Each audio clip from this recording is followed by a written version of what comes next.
All right, the time is now 6 p.m. Our regular city council meeting for May 20th, 2025 is now in session. First on the agenda is Councilmember Guerrero, who would lead us with the opening prayer and the pledges of allegiance to the flags of the United States and the state of Texas. Please rise.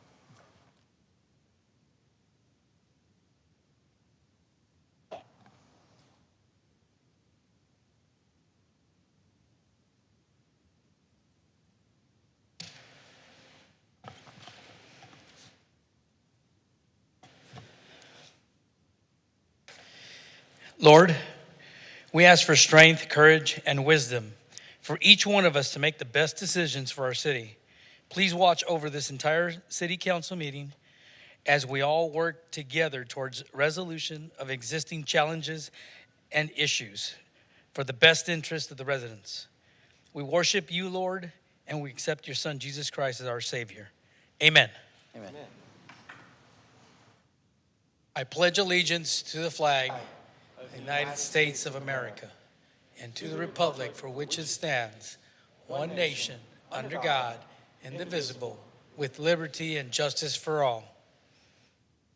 I pledge this flag. I pledge allegiance to thee, Texas, one state under God, one and indivisible.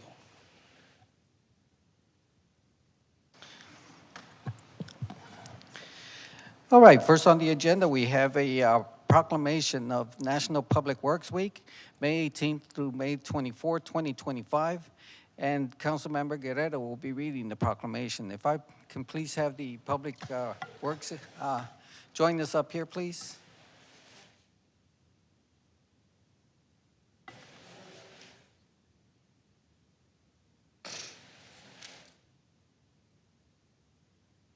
All the public works. Come on in, guys. Yes. Doesn't matter. How you doing? How you doing? Go ahead. Everybody's here. Awesome. Everybody's here.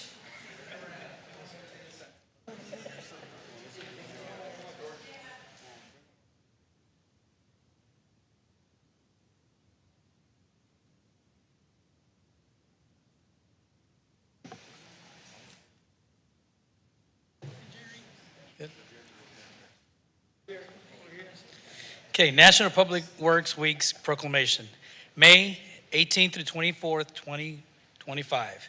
People, purpose, presence.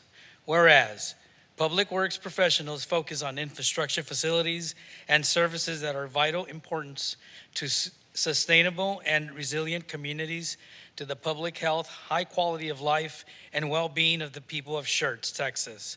And whereas the Schertz Public Works Department consists of 3 divisions: streets, drainage, and water, wastewater.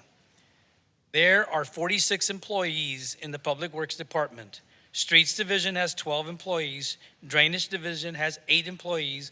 Water Division has 20 employees. Sign Shop, Traffic Control has 2. And administrative and support staff has 4 employees. Whereas each division is responsible for servicing and maintaining different areas of the city and its infrastructure. Drainage is responsible for the floodways, floodplains, and public right-of-ways.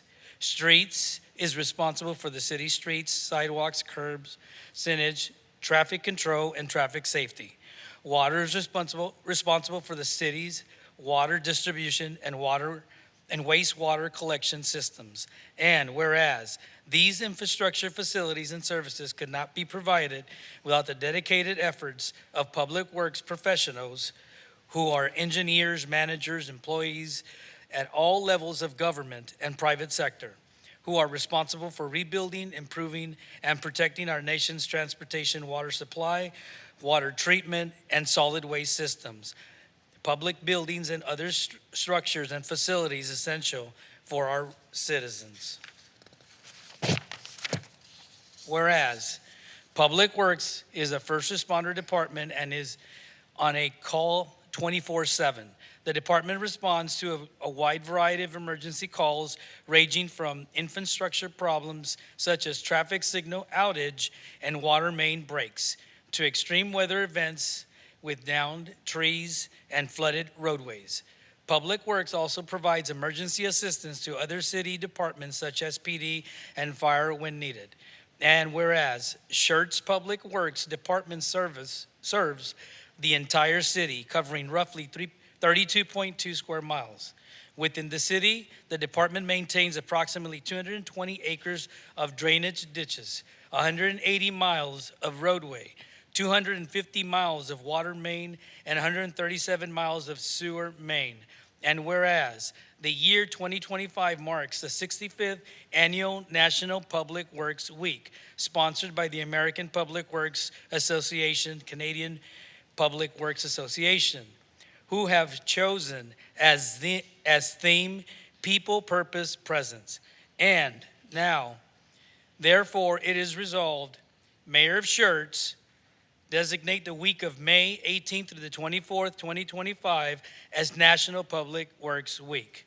And he urges citizens to pay tribute to the public works professionals, engineers, managers, and employees, and to recognize substantial contributions they make to protecting our national health, safety, and quality of life. Signed, the Mayor of Schertz.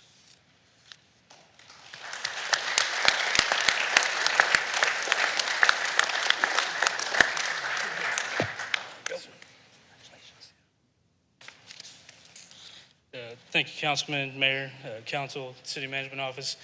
Appreciate the opportunity to come and just get some of our faces up here. This isn't all of us.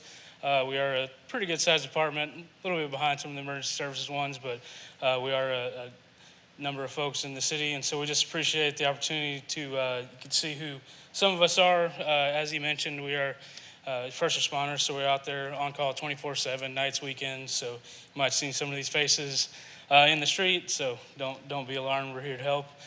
We just appreciate all the other departments that we work with, collaborate with, and thank you for the support.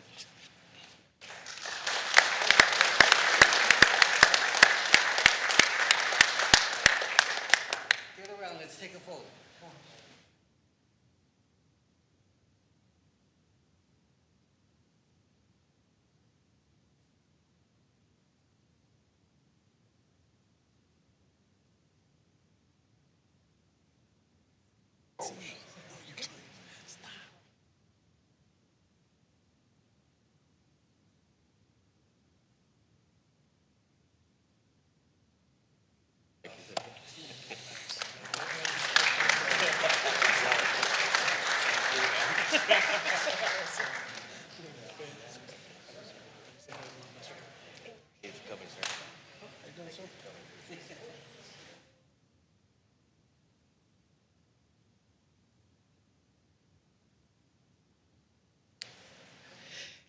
You know, our infrastructure is very important, and these are the people that take care of our streets, our pipes, our water pipes.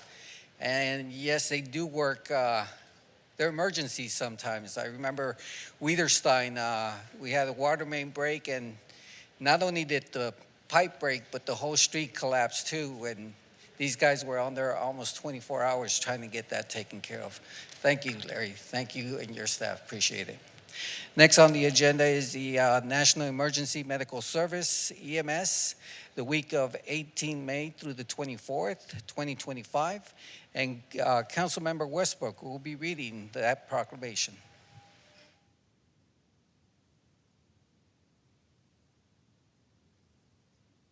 Got everybody, man. We're trying. How'd you get them all dressed up? I know. It's the one day of the year. No, they look great, man.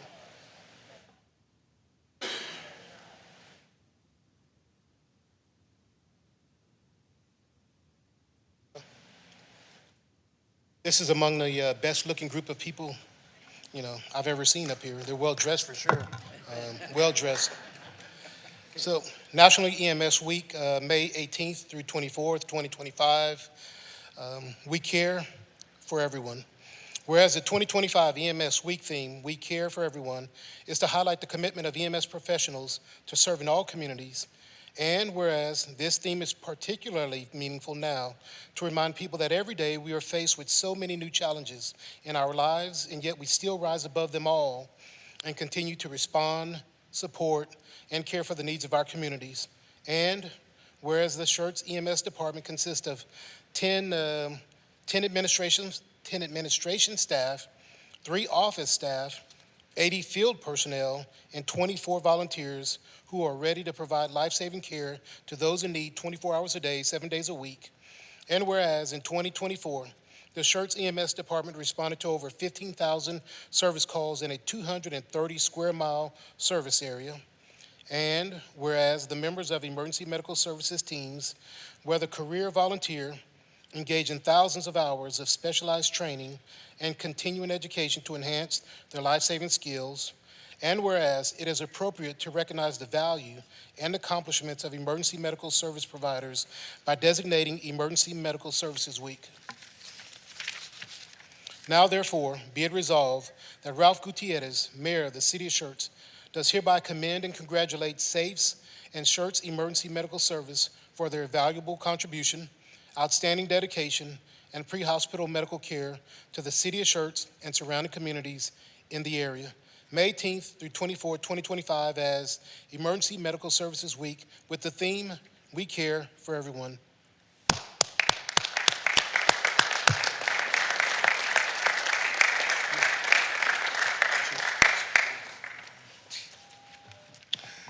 All right, thank you, council member. My name is Jason Abbott. I'm the chief of EMS. I would like to thank Mayor and all the council for their support over the year. I'd also like to thank Steve and the rest of the executive team, Brian, Sarah, Jim, and Greg as well for all the guidance that they've given me.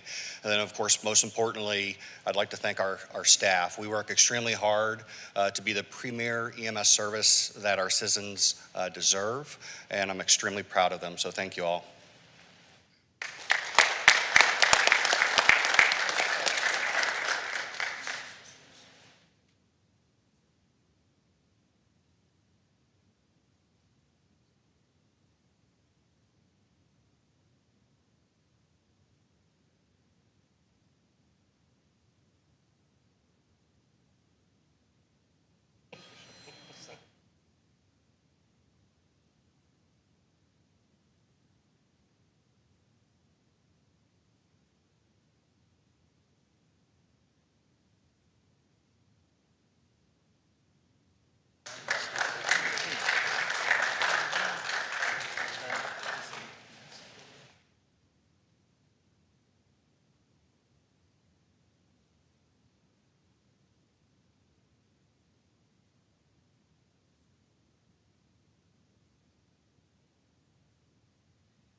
We're so fortunate to have the EMS crew.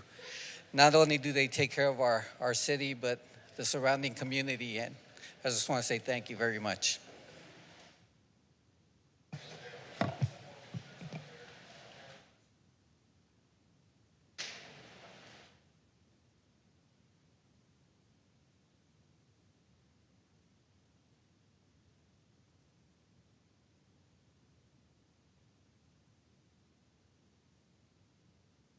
All right, we'll move on. Next is city events and announcements. Announcements of upcoming events. Mr. James. Thank you, Mayor.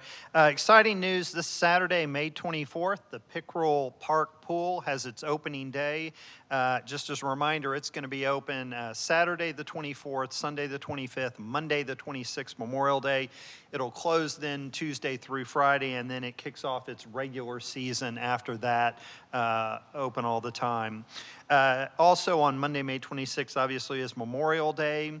We're having the ceremony for that, 9 a.m. at Veterans Memorial Plaza here in Schertz at 512 Schertz Parkway.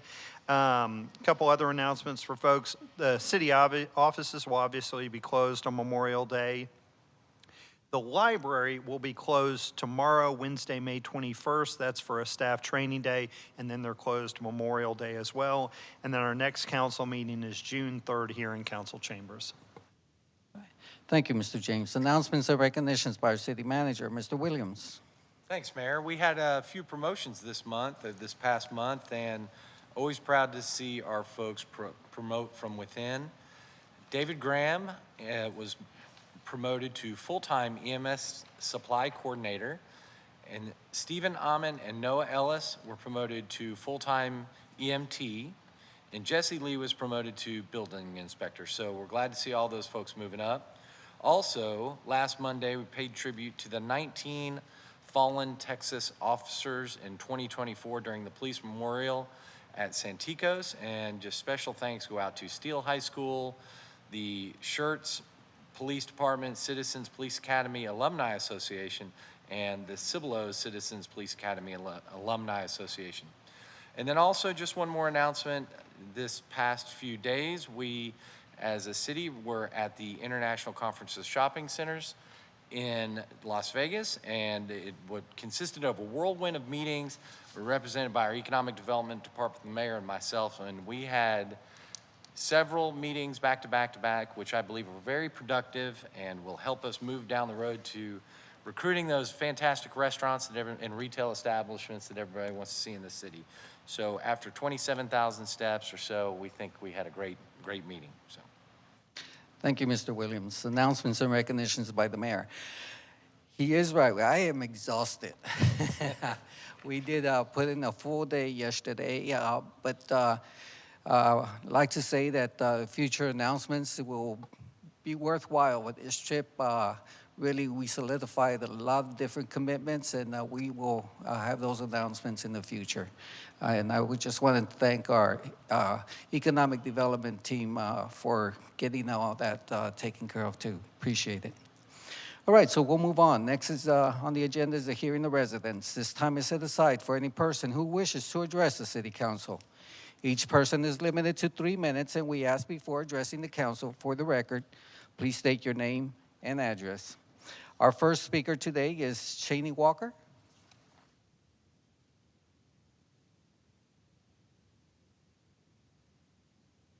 Good evening, Council. My name is Cheney Walker. I'm participating in this year's Chamber Leadership Program, and I'm just here to observe. Thank you. Welcome. Our next speaker is Miguel Vasquez.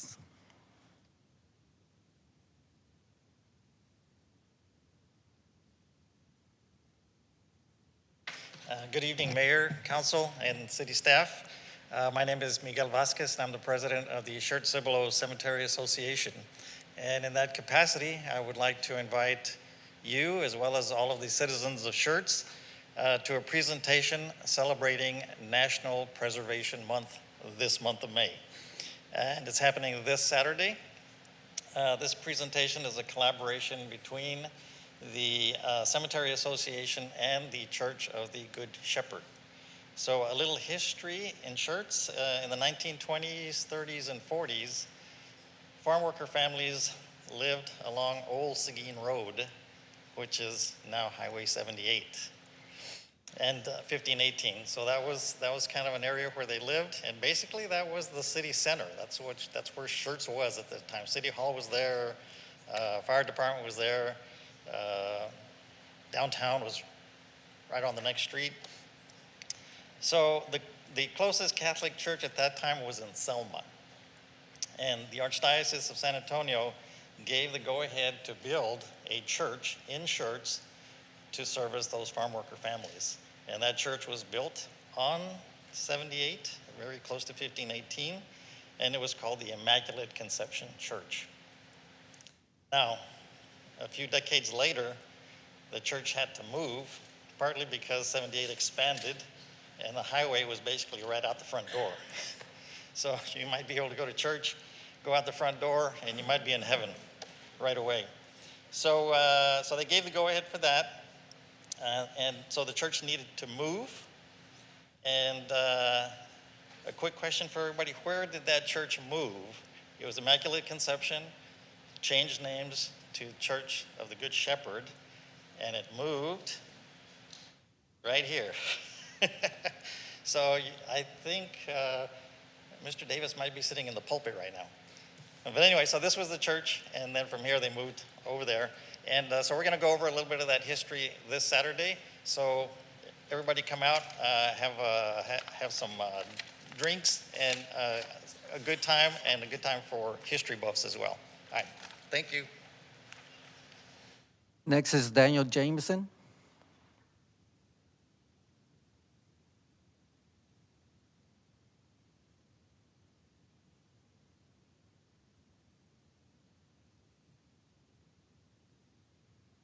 Good evening, Mayor, Council, and staff. And as already mentioned, Monday, Memorial Day, is the memorial service. Schertz is hosting the memorial service. It kicks off at 9 o'clock. You want a good seat, get there around 8:30. And my name is Dan Jameson, representative of the VFW, Post 71, Post 8315, Farm Road, FM 78, 1000. So I encourage all of Schertz City Council to show up. This is our city, our event. Let's make it happen. Show others cities how it's supposed to be done and done right. Our breakfast that we had last Saturday, we raised close to $900. If you didn't get a good meal, that's your fault. We had a good cook. So next time, third Saturday of the month, come out and get you a good meal. Other than that, thank you, and we'll see you Monday. Thank you. Next is Betty Trevette.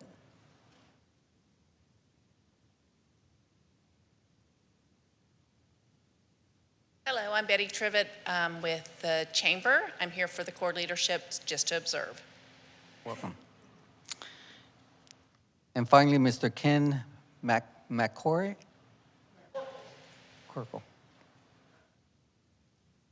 Thank you, Chamber, for allowing me to come in and make a couple of comments. I am Ken McCorkle. I'm a retired disabled vet, served in the Vietnam area. I've lived in my home, had it built 27 years ago. And just recently, I had a water heater go out, and I had some issues with it. Number one, I would like the council to consider, and the city inspection office to consider, grandfathering the electrical hookups that water heaters use if their homes are electric. I had to have an inspection on my water heater, and then I also had to pull a permit for electrical work to have a electrical hookup for the water heater.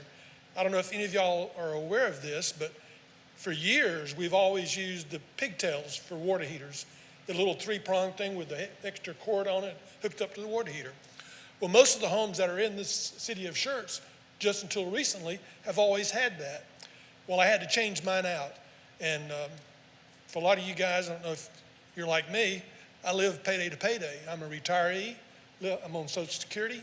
So I had to pay for a water heater, then I had to pay for 2 permits, one for the water heater inspection and then one for the electrical inspection. And the electrical work that I had done, that was over $600.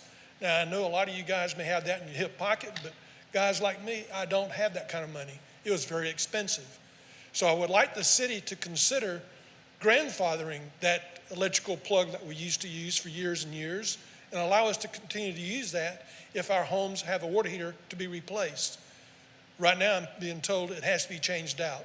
And I don't know why. I don't see any practical reason to do that. So I would like y'all to consider that. And if you think about it, most of these homes, if you live in an electrical home, you have the electrical plugs. You don't have the electrical quick disconnect. And again, it's expensive to have that done. $600 to have that installed.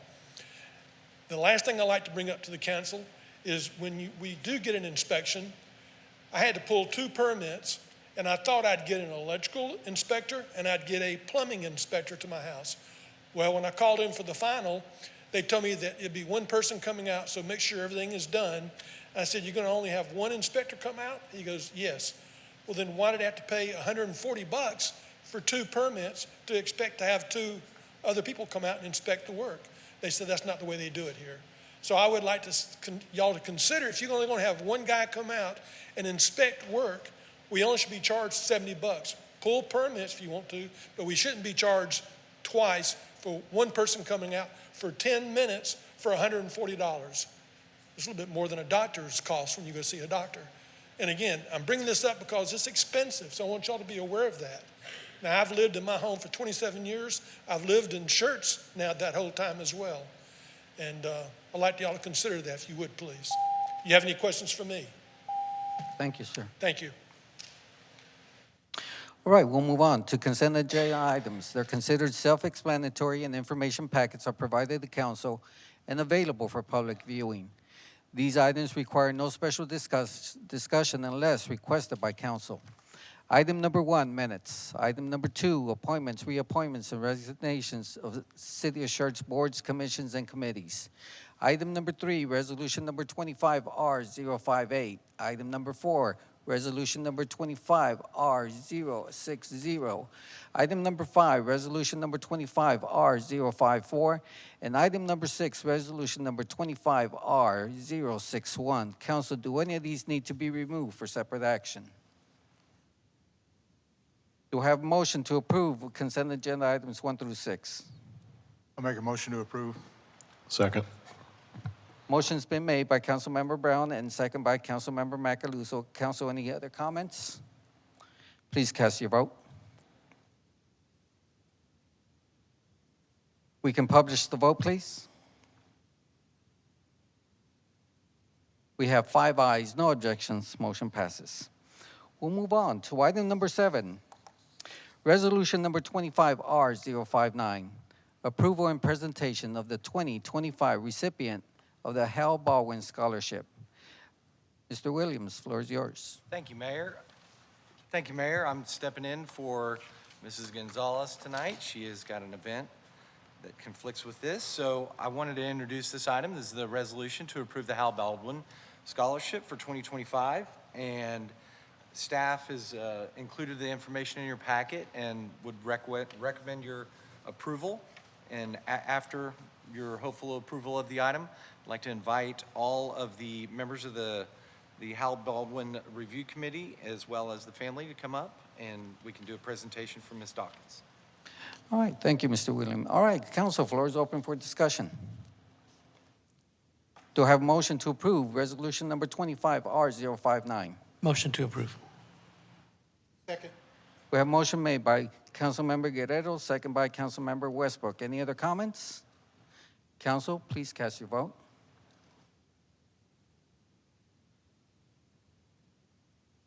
We can publish the vote, please.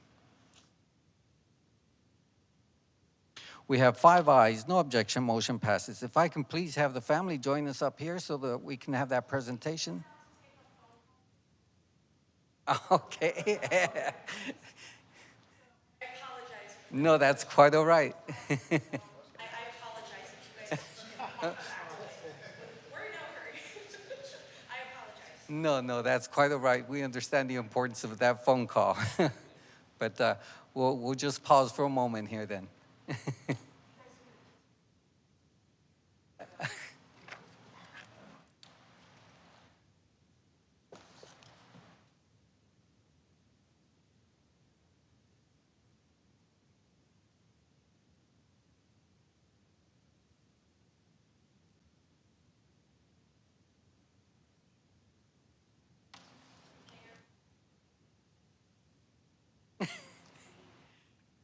No, well, the next presentation will be a lengthy one, so we want to.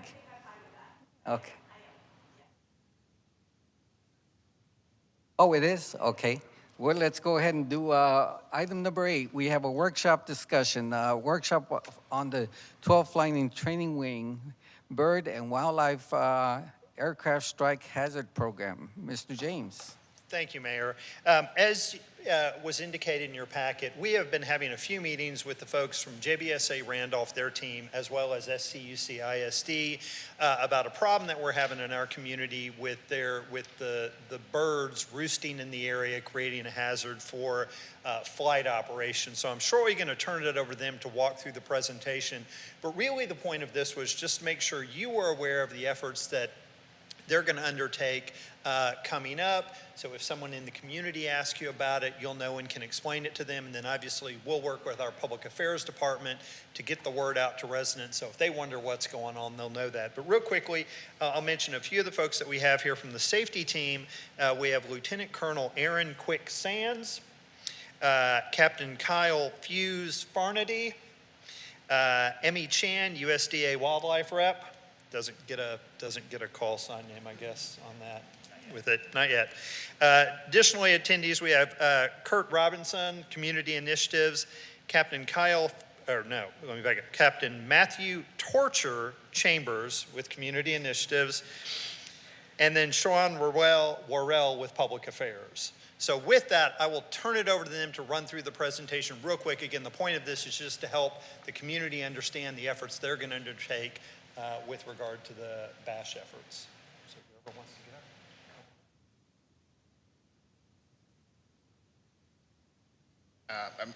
up. Mayor, council, city staff, on behalf of Colonel Lee and the men and women of the 12th Flying Training Wing, I want to thank you for allowing us here to speak today to tell our story.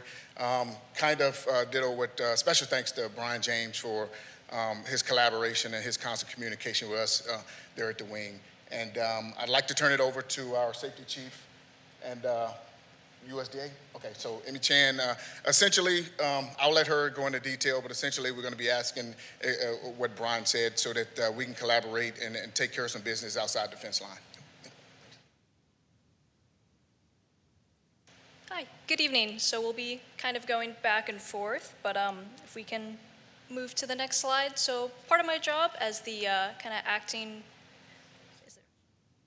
Fancy here. No, you're good. So we'll just page down, and that'll move it through. Awesome. Thank you so much. So part of my job as the biologist is to kind of look at the data we have from bird strikes and kind of see what species we need to focus management on to reduce strike risk as much as we can. So this is some data that my airport program is able to pull. So it kind of looks at strike data from January of 2020 to March of 25 at Randolph, and we calculate kind of the overall known avian risk, and we use the frequency of strikes per species as well as a species relative hazard score, which is based on their body mass and their historic strike data, as well as the type of airplanes that we're flying. And as you can see here, for both of our airplanes that we use, turkey vultures and black vultures are some of the highest percentage risk, which means, so if we say like, oh, there's a high bird strike risk today, a large percentage of that is made up of vultures in the area. So I'm gonna call up our safety officers to kind of talk through the consequences of these vulture strikes. Good evening, Captain Farnaby again. I'm the program manager for BASH at JBSA Randolph specifically. So just to highlight some of the pictures that you're seeing, the larger birds are the ones that are going to cause the primary amounts of damage. And that can range anywhere from relatively superficial skin damage, thinking sheet metal type applications, all the way through punching through the sheet metal and then getting into the electronics and doing further types of damage. So with that being said, the impacts of those strikes can be as simple as a jet being off the line, not flying training missions for a day or two, to all the way out to months of being down. And really what that's costing us is training lines, and it's preventing us from getting our mission done to the extent of which we would like to do it. So that being said, specifically, moving forward, we're looking to use initiatives within the JBSA Randolph airfield and base structure itself to try and mitigate the presence of these birds, as well as specific flying rules and operations with the way that we are using the pattern and the airspace around the airfield to prevent these bird strikes from being a factor to us, both in the safety regard, thinking in-flight issues, emergencies, types of things, as well as impacts to our follow-on training missions in that case. That's all I've got. Next. Again, I'm Lieutenant Colonel Sands, and Mayor and Council. Thank you again for having us over. When I went to talk to the wing commander when I first took over safety last year, I talked to him for about 20 minutes, and about 19 of those minutes were spent talking about birds. The strike risk for our operations, the bird strike risk, by far, when it comes to high value mishaps, bird strikes are by and large the biggest percentage. They can cost anywhere from $20,000 up through over $600,000 when they punch holes in aircraft, and of course, we're overflying populated areas sometimes, and so mitigating those types, the large birds that Ms. Chan just talked about, is of great importance to us, and we really appreciate you having us out here, and look forward to the continued cooperation going forward between the city of Schertz and Randolph to ensure that we can maximize the safety in the skies over Schertz. So Thank you very much. I'm back. So kind of going over some of the known threats is that these vultures kind of do behaviors that we call towering, or kind of almost like a bird tornado when they're waking up in the mornings, when they're looking for food, and when they're trying to catch thermals to move them wherever they want to go. And they're pretty difficult to disperse in flight, and we were kind of made aware of this issue by conducting like dispersal and lethal take at the Beck landfill, which is that kind of square in that red box on the bottom photo. And we were dispersing these birds, and we were seeing them all flying north, and we were thinking, well, they're not sleeping here, so let's find out where they're going. And we were able to track them to the smaller red box, which is in Schertz, right to the west of Schertz Elementary School. We were able to see there was sometimes as many as like more than 50 vultures in a single tree sleeping there over people's houses and backyards, and also congregating on the elementary school, which we've heard is an issue for them as well. So this is kind of a known threat that we are flying with, and we'd like to try to do as much as we can to disperse this threat. So some kind of tools of the trade that we'd be using would be just kind of going to go over a couple of these. We have pyrotechnics that we use on the airfield all the time. They're kind of fireworks that don't have a visual effect, so they make loud noises. They're really effective at moving birds from a particular area. We also can use paintball guns with biodegradable, non-toxic, clear paintballs, so they won't be damaging property or staining anything. But we currently use that in our own base housing, and they're very effective for moving birds. We have lasers, which can vary in effectiveness, but it's less disruptive, as well as vulture effigies, which are fake vultures that we can, or sometimes real taxidermied ones. You can hang them from a tree, a roof, or a roost, and that kind of sends messages to the vultures and it makes them not want to stay there. And then lastly, clapper boards. They're just wooden 2x4s that you clap to make noise. And this is kind of shown in the order of preference in the techniques we can use. And obviously we can change techniques or try different things based on what's working and what seems to be kind of working with the community as well, because we want to be cognizant of their time and I guess attention, and don't want to disrupt them as much as we can. So the logistics, the main goal is to move that vulture roost that's by Schertz Elementary School out of our T38 pattern area, ideally in a location away from housing areas and all of our low-flying pattern areas. And this time frame, it's hard to put a time on how long this will take. It can be multiple months, sometimes potentially a multi-year collaboration with y'all. And dispersal work itself is conducted around sunset, lasting about 1 to 2 hours. And proposed frequency would be between 1 to 3 evenings a week, Monday through Friday. And this may increase or decrease seasonally and with need. Currently, it is just me doing all these dispersals. We're supposed to usually have a second wildlife services rep, which makes it a little short-staffed at the moment, but since this is a high priority issue, it'll be something I'm trying to get out and do as much as I can. And we have also been seeing a small decrease in the numbers. We're not sure if that's due to avian influenza or other factors, maybe it's just the season. So right now we may not be conducting as much work, but it may need to ramp up or ramp down based on kind of the need. And that is about it from me. So I appreciate your time and the ability just to kind of make our case. Yeah, thank you. Well, thank you all for joining us here today. With that, council, floor is open for discussion. Any questions you may have? Councilmember Westbrook. So I know go back to the slide for the dispersal. I know sometimes in San Antonio we have the bird bangers, and every now and then people complain. Is that going to be an issue about how loud they are? So, if I may, Yes. I think part of what we want to do, Councilman, again, the benefit I would say in Schertz, and not, San Antonio I think applies as well, is certainly we have a strong presence of folks here who are in the military, who are in the civil service, who are retired military. We don't get a whole lot of complaints about the flights, for example. Folks understand that goes on. So I think Schertz may be a little bit different scenario where we're not going to get as many complaints because folks know what it's about. It's part of why we're getting the word out.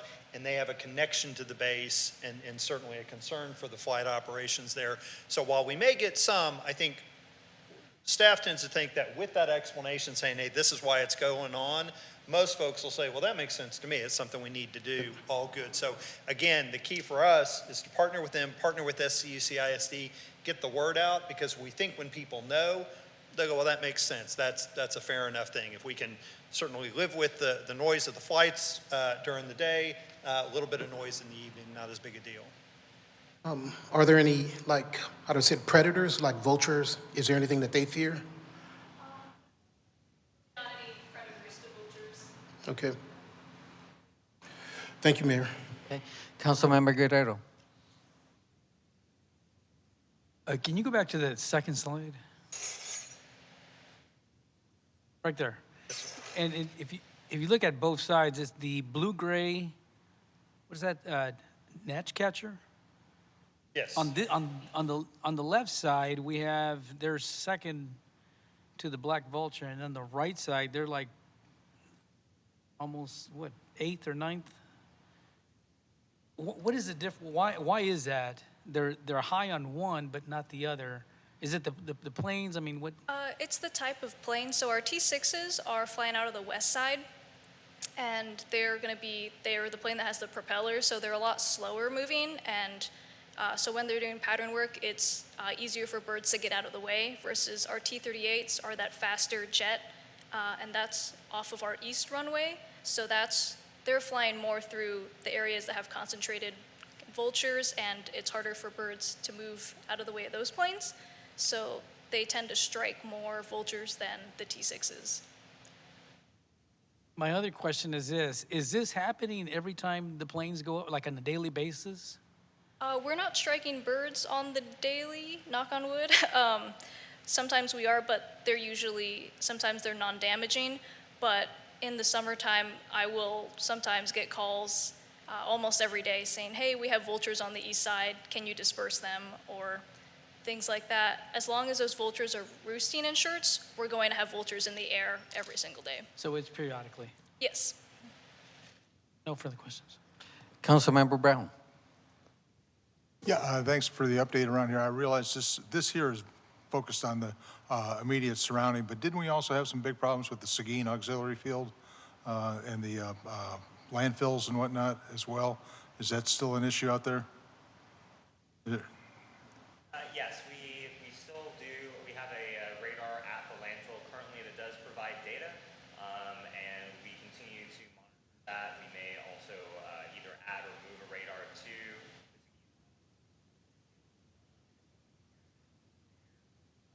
as that was another recommendation based off of a very damaging bird strike that cost over $600,000. And to answer the other question, we probably average, if I had to estimate, probably about 4-ish bird strikes a week right now, just during the higher season. And last couple of weeks, we've had a couple bird strikes on the T-38 side, the fast movers that have.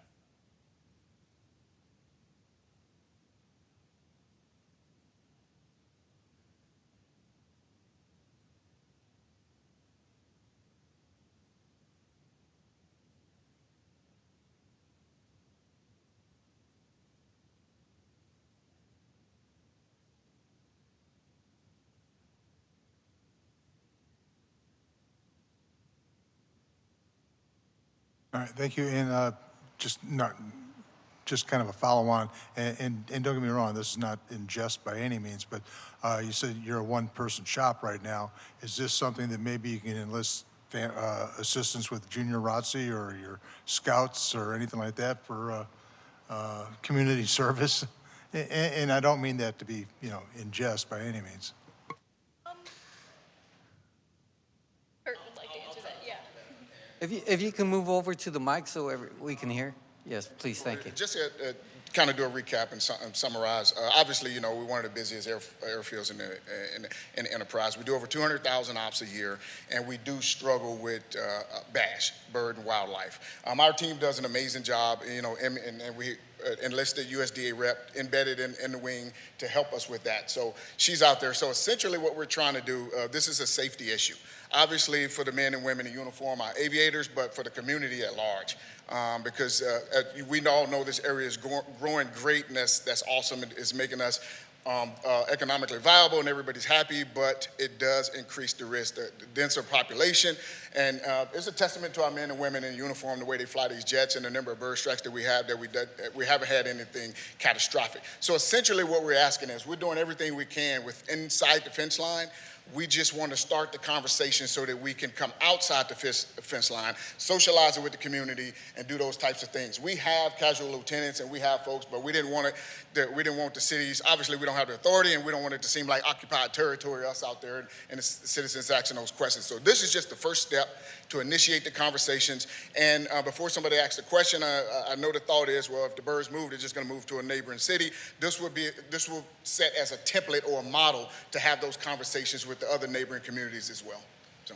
And just to chime in, I think, you know, from a city staff perspective, our animal care services deals with some of these issues with wildlife. Our neighborhood services deals with the health sanitary issue. So there's, again, an alignment there that we would do everything we can in that regard. And then again, talking to J.D. Mosley with SCUCISE, obviously it's an issue for them for their facility maintenance. And so any way that we can help and participate and assist, we certainly will, because of that alignment of interest as well.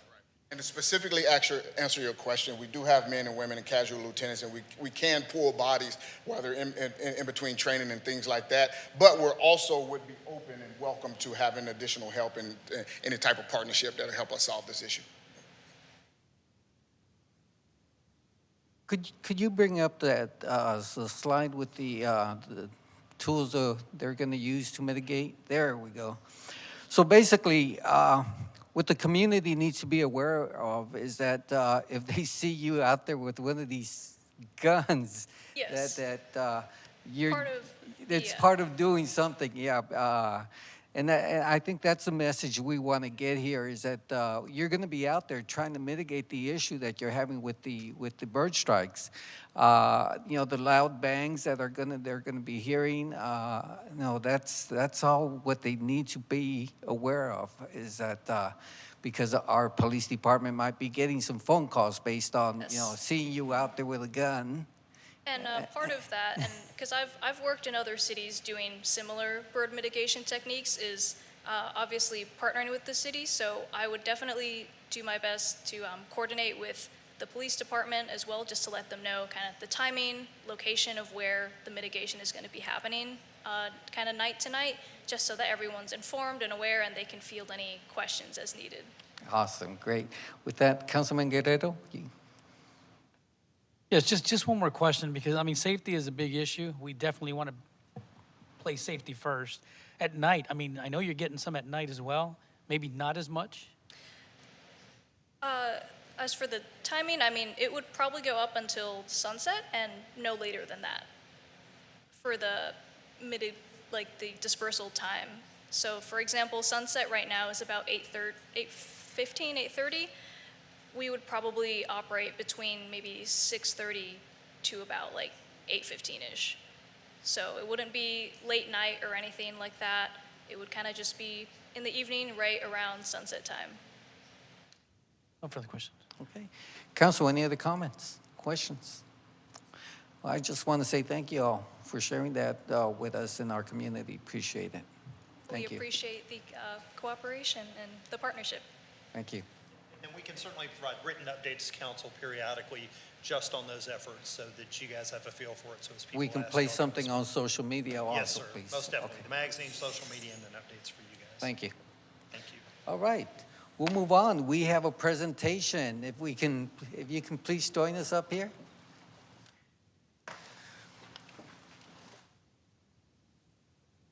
And the family. You're not getting out of this easy. Come on. Thank you, Mayor. We're going to invite up Ms. Callista Dawkins and her family, as well as the members of our committee. couple of members of our committee. So I have a thing I'm going to read here. So the recipient of our 2025 Hal Baldwin Scholarship of $5,000 is Callista Dawkins, and she is a senior at Samuel Clemens High School and will be attending Schreiner University in the fall. Her goal is to pursue a Bachelor's of Science in Nursing with the intent of serving as a medical personnel in the United States Armed Forces. She wants to serve her country as her dad did before her. Callista states that the meaning of public service to her is about showing up for others, not for recognition or reward, but because it's the right thing to do. She continues that it's about using your time, skills, and heart to help people when they need it the most. At its core, public service is about purpose. So congratulations, Callista. We know you're going to be successful in all of your goals, and we wish you the best. Thank you. All right. So here is your certificates. So if we could get everybody to kind of come around, we'll take a picture.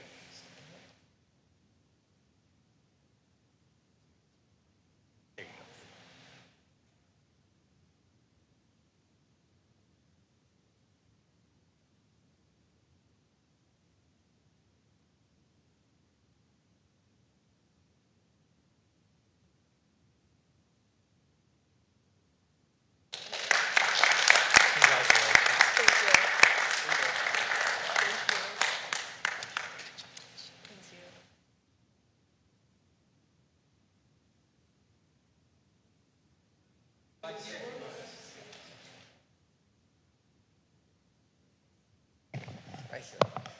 There we go.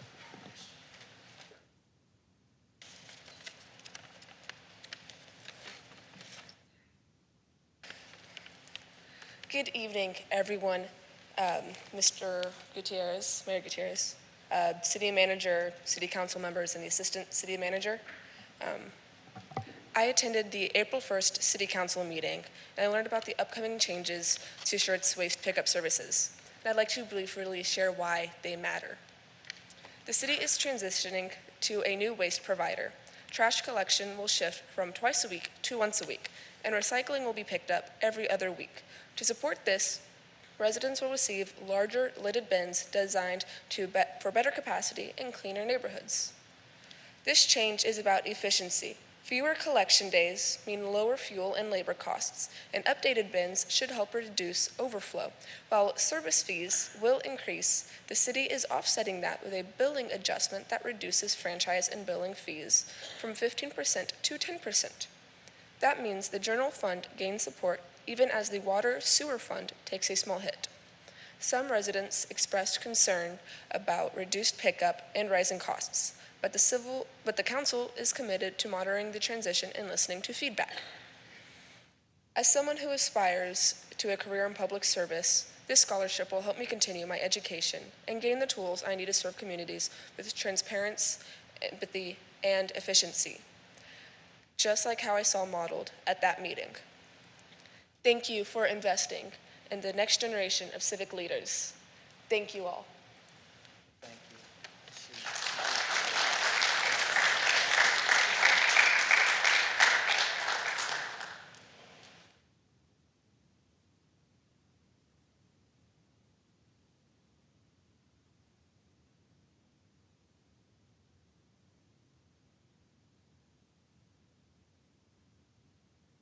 All right, we'll move on to council. Any possible updates or information that you request from staff? Yes, sir. Yes. Oh, may I? Yeah. Yes, Councilmember Westbrook. Thanks. Speaking out of turn.